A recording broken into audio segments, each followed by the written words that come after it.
Hello everyone and welcome to this week's video.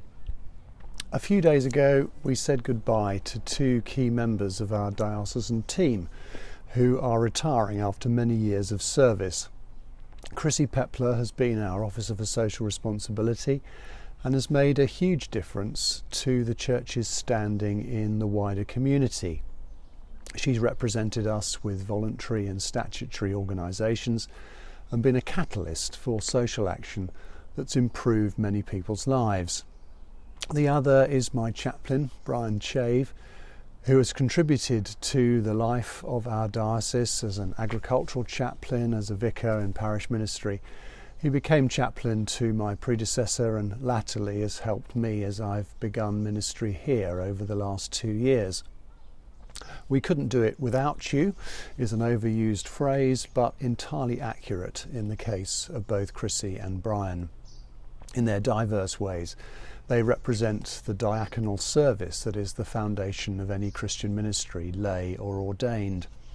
Both will no doubt be hugely embarrassed by being singled out in this public way, but that illustrates their natural humility, which is another crucial foundation of Christian discipleship. We take service for granted as a virtuous thing and almost a self-evident truth.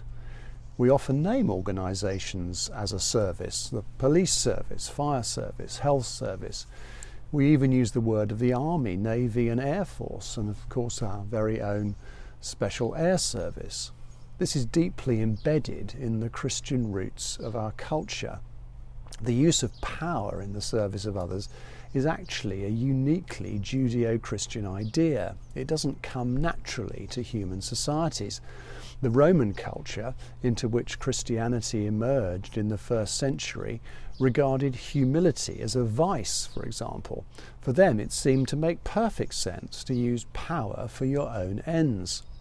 In societies with no Christian heritage, one often sees power used for corrupt ends. I've worked in countries where using power for financial gain was endemic. The Russian army today, or the politicians that direct it, seem to be working to the might is right mantra. They seem happy to use whatever means are necessary to achieve their ends without thought to the damage to innocent civilians. Despite the appeal to an orthodox historical myth to justify themselves, this is Stalinist power play, read in tooth and claw. For much of history, Chinese civilization was more advanced and financially successful than the West. However, from the Renaissance period onwards, Western civilization raced ahead scientifically and consequently industrially and financially. The communist government commissioned a number of historians to look into the factors that lay behind this. Their conclusions were clear and unequivocal. The reason was Christianity. It was a thought system as well as a faith that allowed the development of empowered societies. If, albeit imperfectly, you believe that all are created in the image of God and therefore of value, it acts as a force to overcome natural human instincts to use power to dominate and control. It was a belief in one God as a creator and therefore the reliability of scientific laws that lay behind the whole scientific method that has given us everything from antibiotics to space travel. Ideas are powerful things to shape communities.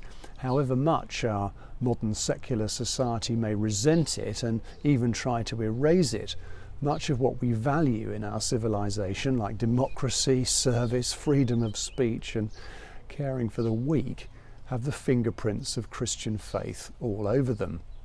It isn't immediately clear to me how these things will be preserved in the long term if our society cuts itself off from its Christian moorings. If existence can only be described as evolutionary biology played out over millions of years of chance and selection, It's hard to see how you can create any satisfying sense of purpose or meaning.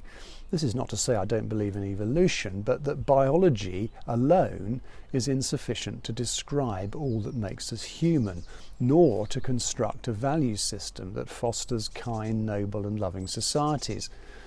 In this Easter season, the events of Christ's sacrifice for us and his resurrection put a different truth claim front and centre. God is revealed as servant-hearted and loving.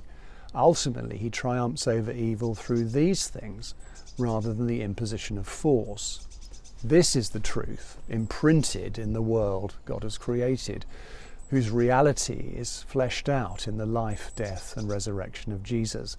This truth is more than enough to transform a broken world and even broken people like you and me, if we'll allow him to.